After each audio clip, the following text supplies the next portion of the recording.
मित्रों, आज इस वीडियो में जानेंगे कि क्या वेदव्यास एवं वाल्मीकि जी शूद्र थे।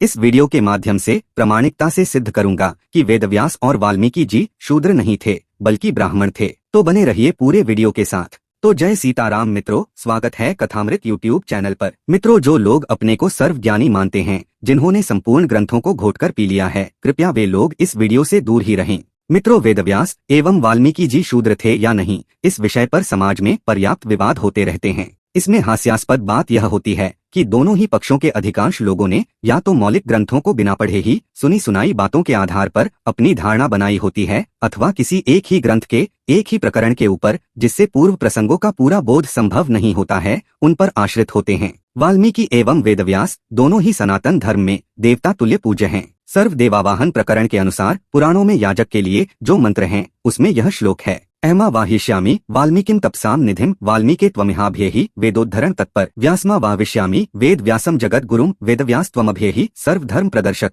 आवाहन मंत्र का अर्थ है कि मैं तपस्या के भंडार वाल्मीकि का आवाहन करता हूँ। हे वेदों के उद्धार में तत्पर वाल्मीकि, आप यहाँ आएं। मैं वेदों का विस्तार करने वाले जगत गुरु व्यास का आवाहन करता हूँ। हे सभी धर्मों को प्रकाशित करने वाले वेदव्यास, आप यहाँ आएं। मित्रों, मैं आगे इस विषय पर शास्त्रोक्त प्रमाण प्रस्तुत करूं, इससे पूर्व वाल्मीकि कृत योग वाशिष्ठ महारामायण में एक प्रसंग का अवलोकन करना जरूरी है। अंतर्धानम गताधात्री वारपंचक मुद्रिता मुने पंचसु सर्गेषु कूर्मय पयोनिधे मंदराकर्षणावेग पर्या कुल सुरासुरम स्मरामि द्वादशम चेद मृतांभोधिमंथनम। काक भुषुंडी जी कहते हैं कि हे वशिष्ठ, मैंने 5 बार इस पृथ्वी को अंतर्ध्यान होते देखा है और 5 बार की सृष्टि में इसे उद्धृत होते देखा है। 5 बार की सृष्टि में मैंने कूर्मावतार के माध्यम से ऐसा होते देखा है। मुझे स्मरण आता है कि मैंने मंदराचल के घर्षण से देवताओं एवं असुरों को सभी औषधि एवं रसों से परिपूर्ण समुद्र का मंथन 12 बार होते देखा है, और साथ ही दैत्यराज बलि के द्वारा स्वर्ग का अधिग्रहण करते देखा है। मैंने 3 बार हिरण्याक्ष को पृथ्वी को नीचे ले जाते देखा है। मैंने 6 बार भगवान विष्णु का परशुराम अवतार और अधर्मी क्षत्रियों का संहार करते देखा है। मैंने सैकड़ों बार कलियुग और हजारों बार भगवान विष्णु का बुद्धावतार देखा है। शुक्रावतार भी अनेकों बार देखा है। मैंने 30 बार शिव जी के द्वारा त्रिपुरासुर का नाश, 2 बार दक्ष के यज्ञ का नाश देखा है। शिव जी द्वारा 10 बार इंद्रों का विनाश देखा है। देवताओं को भी क्षुब्ध करने वाले बाणासुर के निमित्त भगवान शिव एवं श्री कृष्ण का ज्वर और प्रमथ गणों से संबंधित युद्ध मैंने 8 बार देखा है। अलग अलग युगों में लोगों की बुद्धि अलग अलग स्तर की होती है,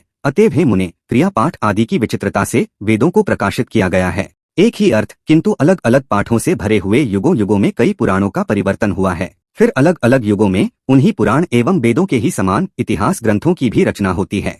एक दूसरा महान आश्चर्यजनक इतिहास ग्रंथ है, जिसे रामायण कहते हैं। उस 1 लाख की सीमा वाले ज्ञान शास्त्र को मैं स्मरण करता हूँ। राम के समान आचरण करना चाहिए, रावण के समान मनमौजी नहीं। इस प्रकार से हाथ में रखे फल के समान जिस ग्रंथ में ज्ञान भरा हुआ है, उसे पूर्व कल्प में वाल्मीकि लिख चुके थे एवं पुनः अभी लिखेंगे। वाल्मीकि नामक जीव के द्वारा, साथ ही अन्य अगस्त्य, व्यास आदि के द्वारा भी लिखे जाने वाले इस रामायण को 12 बार यानी 12 सृष्टियों में लिखा गया है। इतना मुझे स्मरण है, जिस बात को संसार भूल गया है। दूसरे महान इतिहास ग्रंथ का नाम महाभारत है।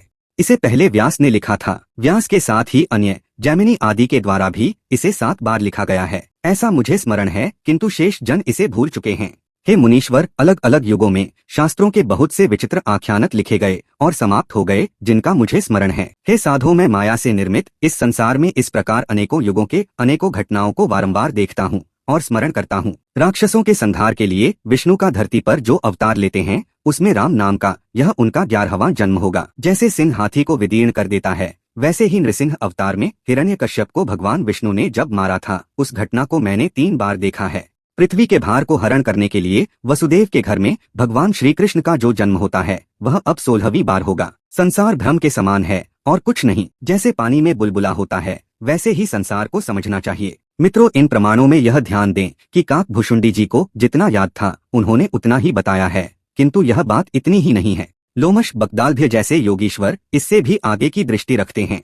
हम यह भी समझते हैं कि प्रत्येक कल्प, मनवंतर अथवा युग में इस प्रकार से घटनाओं की पुनरावृत्ति कुछ समानता एवं भिन्नता के साथ होती है। वेदव्यास एवं वाल्मीकि के संदर्भ में भी इस रहस्य को समझकर ही विचार करना चाहिए। वेदव्यास के विषय में यह ध्यातव्य है कि यह एक पद है। प्रत्येक द्वापर के अंत में विष्णु के आवेशांश से एक योग्य व्यक्ति को वेदव्यास के पद पर बैठाया जाता है। वर्तमान वैवस्वत मनवंतर में अभी तक 28 द्वापरों में 28 वेदव्यास हो चुके हैं। उनके नाम अनेकों पुराणों में वर्णित हैं, किंतु मैं यहाँ उदाहरण के लिए विष्णु पुराण के श्लोक प्रस्तुत कर रहा हूँ जो पराशर ऋषि ने मैत्रेय से कहे हैं। यही प्रसंग उदाहरण में देने का कारण है कि इन्हीं पराशर जी के माध्यम से वर्तमान वेदव्यास श्री कृष्ण द्वैपायन जी का प्रादुर्भाव हुआ था, जिनके शूद्र होने का भ्रम फैलाया जाता है। पराशर जी कहते हैं कि हे मैत्रेय, अभी तक 28 वेदव्यास हो चुके हैं, जिन्होंने द्वापर में बारंबार वेदों के 4 विभाग किए हैं। प्रथम द्वापर में स्वयं ब्रह्मा ही वेदव्यास थे, दूसरे द्वापर में प्रजापति वेदव्यास बने, तीसरे में दैत्यगुरु शुक्राचार्य, चौथे में देवगुरु बृहस्पति, पांचवें में सविता,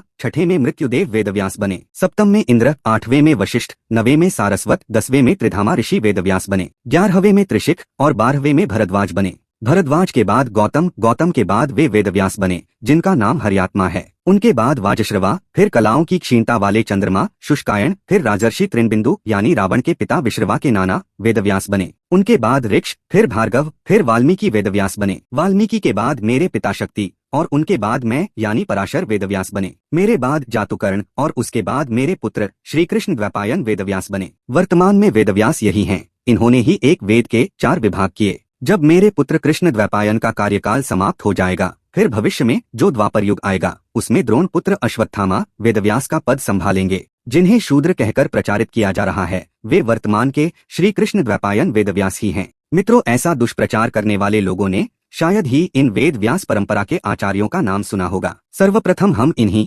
वर्तमान वेदव्यास के शूद्र होने की समीक्षा करेंगे। व्यास माता देवी सत्यवती को दाश कन्या, केवट की कन्या बताया जाता है और इस प्रकार फिर वेदव्यास जी को शूद्र सिद्ध करने का कुप्रयास भी किया जाता है। हम सबसे पहले उस प्रसंग को देखते हैं जहां सत्यवती ने स्वयं भीष्म पितामह को अपने जन्म का रहस्य बताया है। यस्तु राजा वसुर्नाम श्रुतस्ते भर्तर्षभ तस्य शुक्राधम मत्स्या धृता कुक्षौ पुराकिल मात्रम में जलाधृत्वा दाशा परम धर्मवित् माम तु स्वगृह मानीय दुहितृत्वेभ्य कल्पयत धर्म युक्तः स धर्मेण पिता चासीत ततो मम। अर्थात सत्यवती ने कहा कि हे भरतवंशियों में श्रेष्ठ भीष्म, राजा वसु जो अत्यंत प्रसिद्ध हैं, उनके वीर्य को एक मछली ने अपने गर्भ में धारण कर लिया था। मेरी उस माता को परम धर्मात्मा दाशराज यानी केवटों के राजा ने पानी से बाहर निकाला। उसके गर्भ से मुझे निकालकर वे अपने घर ले आए और मुझ में पुत्री की भावना रखी। इस प्रकार धर्मपरायण केवटों के राजा मेरे धर्मपिता हुए। जब पराशर ने कामातुर होकर मुझ सत्यवती से रमण की इच्छा की, तब मैंने कहा कि हे विप्रेंद्र कुल, शील एवं प्रसिद्धि के आधार पर आप ब्राह्मणों में अत्यंत श्रेष्ठ हैं,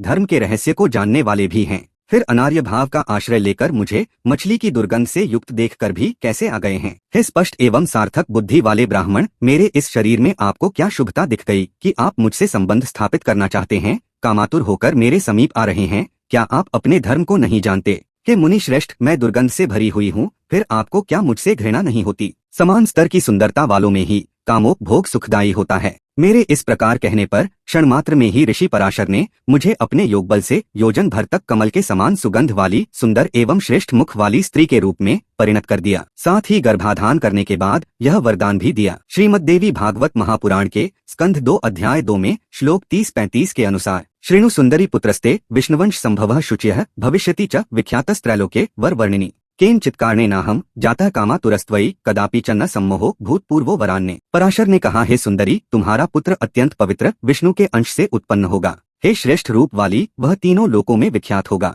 पता नहीं किस कारण से मैं तुम्हारे प्रति कामातुर हो गया। इस प्रकार से मुझे कभी भी मोह नहीं हुआ है। मैंने तो अप्सराओं के दिव्य रूप को देखकर भी सदैव धैर्य ही धारण किया है। फिर विधाता के खेल से मैं तुम्हारे प्रति कामभाव के वश में हो गया। इसमें अवश्य ही कोई कारण होगा, क्योंकि भाग्य का अतिक्रमण करना अत्यंत कठिन है। दुर्गंध से युक्त तुम्हें देखकर भी मेरे जैसा संयमी व्यक्ति मोहित हो गया। तुम्हारा पुत्र पुराणों का रचयिता एवं वेदों का यथा योग्य विभाजन करता होगा, तीनों लोकों में प्रसिद्ध होगा। मित्रों, ऋषि पराशर ने उसके कौमार्य को पुनः स्थापित होने का वरदान भी दिया एवं वेदव्यास जी भी यमुना के किनारे एक लघुद्वीप में जन्म लेकर तत्काल ही बड़े हो गए और विद्वान हो गए तथा स्मरण करने पर आने का वचन देकर माता सत्यवती को विदा करके स्वयं भी तपस्या हेतु प्रस्थान कर गए। पराशर ऋषि सत्यवती के प्रति अपने इस मोह और व्यवहार से स्वयं भी अचंभित थे और उन्होंने इसे ईश्वर का कोई विशेष कारणगत खेल समझा। मित्रों, जो ऋषि अप्सराओं को देखकर भी विचलित नहीं हुए, वे सत्यवती पर कैसे मोहित हो गए?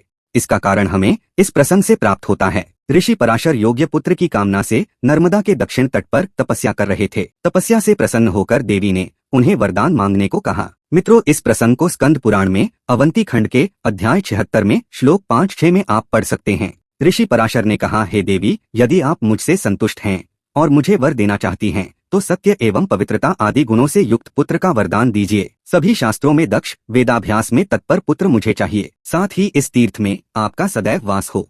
इस प्रकार वैष्णवावतार वेदव्यास जी को पुत्र रूप में प्राप्त करने का वरदान तो पराशर जी के पास था ही, साथ ही सत्यवती के ही माध्यम से पुत्र होगा, यह भी निश्चित ही था। मित्रों, इस प्रसंग को संक्षेप में बता रहा हूँ, जो अनेकों पुराणों में वर्णित है, उसमें से कुछ उदाहरण दे रहा हूँ। पद्म पुराण के सृष्टि खंड में अध्याय 9 श्लोक 12 और 19 के अनुसार अग्निशवात संज्ञक जो पितृगण हैं, उनकी श्रेष्ठ रूप वाली अच्छोदा नाम की एक कन्या हुई। उस कन्या ने पितरों के द्वारा निर्मित अच्छोद नामक सरोवर के पास 1000 दिव्य वर्ष यानी मनुष्यों के अनुसार 3,60,000 वर्ष तक तपस्या की। उसकी तपस्या से संतुष्ट होकर पितृगण उसे वरदान देने की इच्छा से आए। वे सभी दिव्य रूप को धारण किए हुए थे, दिव्यमाला एवं चंदन आदि से शोभित थे, सभी अत्यंत पराक्रमी एवं कामदेव के समान सुंदर थे। उन पितृगणों के मध्य अमावसु नामक एक पितर को देखकर अच्छोदा काम भाव से पीड़ित हो गई और उसने अमावसु से रमण की इच्छा व्यक्त की। अपने पितरों के प्रति इस मानसिक व्यभिचार के कारण उस कन्या की योग शक्ति समाप्त हो गई और वह पृथ्वी पर गिर पड़ी। उससे पूर्व तपोबल के कारण वह पृथ्वी का स्पर्श नहीं करती थी। इधर अमावसु ने उसके साथ रमण की इच्छा व्यक्त नहीं की, अतः उनके धैर्य के कारण उनकी शक्ति की अमावस्या संज्ञा हुई, जो पितरों को अत्यंत प्रिय एवं अक्षय तृप्ति देने वाली है। इधर अपने व्यवहार से अच्छोदा अत्यंत लज्जित हो गई और उसने पितरों से अपने उद्धार और उन्नति की प्रार्थना की। पितरों ने कहा कि अमावसु की पुत्री जो अद्रिका नाम वाली है, वह मछली बनेगी। 28वें द्वापर में तुम मछली के गर्भ से जन्म लोगी। ऋषि पराशर के पुत्र एक दूसरे ऋषि को तुम जन्म दोगी। वह ब्रह्मर्षि एक ही वेद यानी यजुर्वेद को 4 भागों में बांटेंगे। फिर तुम महाभिष, जिनका लौकिक नाम शांतनु है, उनके 2 कीर्तिवर्धक पुत्र धर्म को जानने वाले विचित्रवीर्य एवं बलवान राजा चित्रांगद को जन्म दोगी। इतनी संतानों को उत्पन्न करने के बाद तुम अपने दिव्य लोक को पुनः प्राप्त कर सकती हो। पितरों के प्रति व्यभिचार की बुद्धि रखने के कारण तुम्हें इस घृणित जन्म को भोगना पड़ेगा। मित्रों, ऋषियों को खेल खेल में भयभीत करने से अमावसु की पुत्री अद्रिका नाम की अप्सरा को श्रापवश मछली की योनि में जाना पड़ा था। 2 मानव संतानों को जन्म देने के बाद वह श्राप मुक्त होगी, ऐसा निर्धारित था।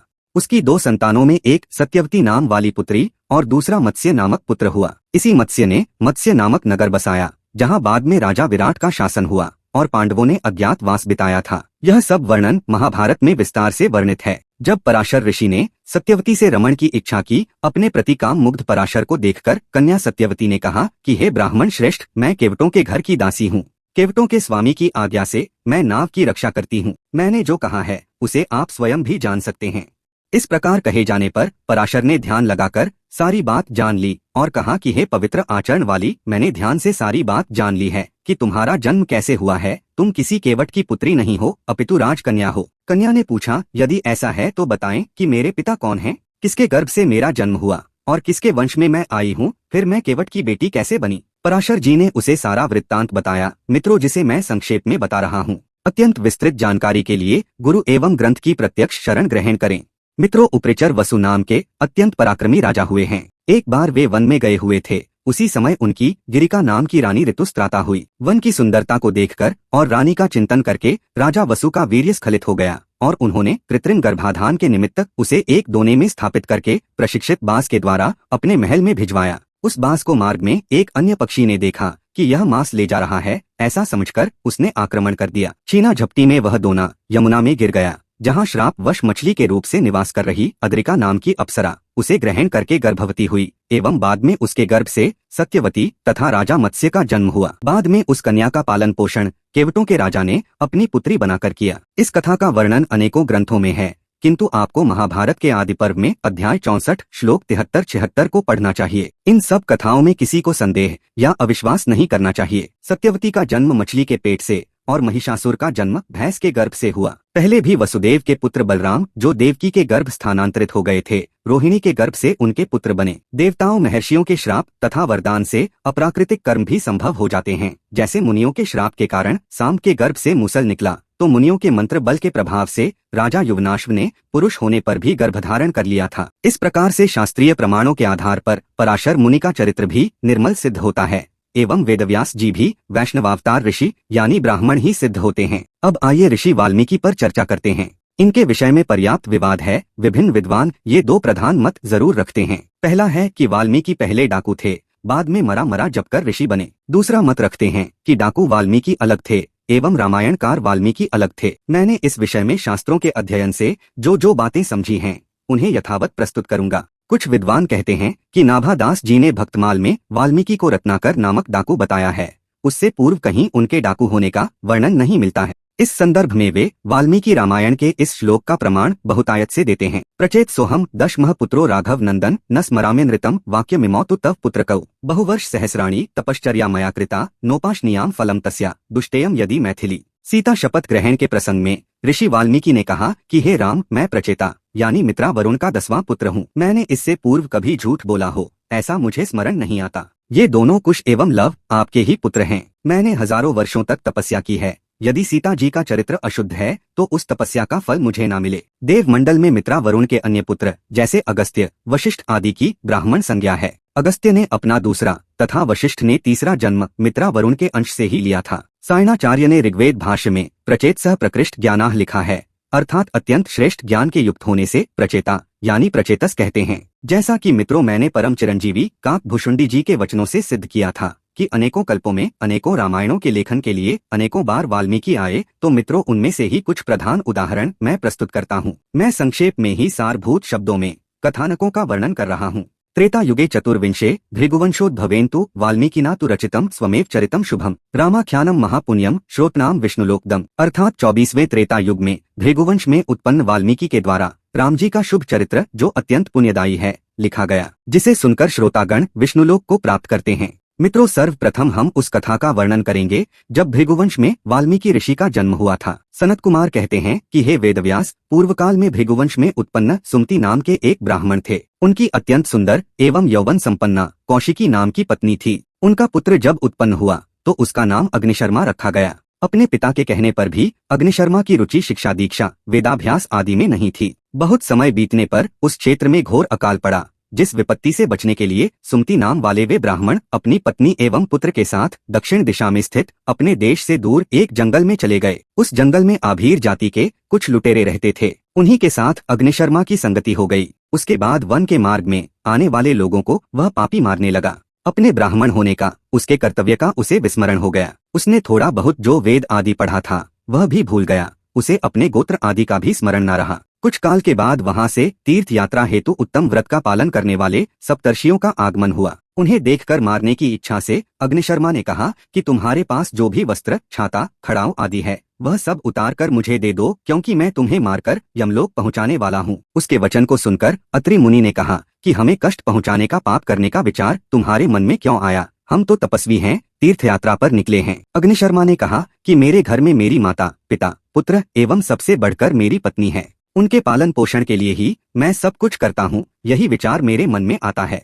अत्रि ने कहा कि तुम जाकर अपने पिता आदि से शीघ्र यह पूछो कि अपने इस कर्म के द्वारा तुम जो कमाते हो, जिस परिवार के लिए तुम यह पाप करते हो, वह पाप किसका होगा? कौन उसका फल भोगेगा? यदि पहले तुम प्राणियों का वध करने वाले विषय में पिता से पूछ चुके हो तो मुझे उनका उत्तर बताओ। झूठ ना कहना, व्यर्थ में प्राणियों को मत मारो। अग्निशर्मा ने कहा कि मैंने आज तक अपने पिता से इस विषय में कुछ नहीं पूछा है। आज आपके वचन से मुझे कुछ बोध हुआ है। मैं जाकर तुरंत पूछता हूँ, तब तक आप यहीं रहें। ऐसा कहकर अग्निशर्मा तुरंत अपने पिता के पास गया और कहा कि धर्म के इस हनन से, प्राणियों को पीड़ा देने से जो बहुत बड़ा पाप दिखाई पड़ रहा है वह किसका होगा? इसका उत्तर दीजिए। पिता और माता ने कहा कि इस अधर्म में हमारी कोई भागीदारी नहीं होगी। तुम क्या करते हो उसका क्या फल होगा, यह सब तो तुम ही जानो। फिर पत्नी ने भी कहा कि आपके पाप में मेरा कोई हिस्सा नहीं है। पुत्र ने भी कह दिया कि मैं तो बच्चा हूँ, मैं कुछ नहीं जानता। परिवार वालों की इस बात को सुनकर अग्निशर्मा ने सोचा कि मेरा यह जीवन तो नष्ट ही हो गया, अब वे तपस्वी ही मेरी रक्षा कर सकते हैं। ऐसा सोचकर जिस लाठी से वह लोगों को मारता था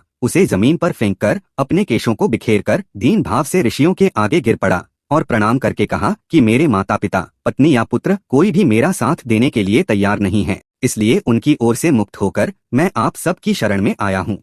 आप उचित मार्गदर्शन करके मुझे नरक में जाने से बचाइए। उसे ऐसा कहते देखकर अन्य ऋषियों ने अत्रि से कहा कि आपके ही वचनों से इसके मन में विवेक का जन्म हुआ है, अतः यह आपका ही शिष्य है, आप इस पर कृपा करें। फिर ऋषियों ने अग्नि का, क्योंकि मित्रों ब्राह्मणों के इष्ट अग्नि ही हैं, उनका ध्यान कराया और कहा कि इस ध्यान के माध्यम से और महामंत्र के जप से तुमने अत्यंत जघन्य जो पाप किए हैं उसके अशुभ नष्ट हो जाएंगे। इसी वृक्ष के नीचे बैठकर तपस्या करो, तुम्हें परम सिद्धि मिल जाएगी। ऐसा कहकर ऋषिगण वहां से चले गए और अग्निशर्मा प्रायश्चित की इच्छा से ध्यान योग में लीन होकर वहीं पर 13 वर्षों तक तपस्या करता रहा। उसके बाद अविचल भाव से बैठे हुए उसके चारों ओर वल्मीक यानी दीमक का आवरण हो गया। उधर से पुनः ऋषिगण गुजरे, जिन्होंने उस स्थान पर मंत्र जप सुना। दीमक के अंदर से यह कैसी ध्वनि है, ऐसा सोचकर ऋषियों को आश्चर्य हुआ। उन्होंने उस स्थान को और बाम्बी को खोदकर अग्निशर्मा को बाहर निकाला। उसने बाहर निकलकर ऋषियों को प्रणाम किया। तपस्या से उसका शरीर सूर्य के समान तेजस्वी हो गया था। उसने कहा कि आप सभी ऋषियों की कृपा से मुझे शुभ ज्ञान प्राप्त हुआ है।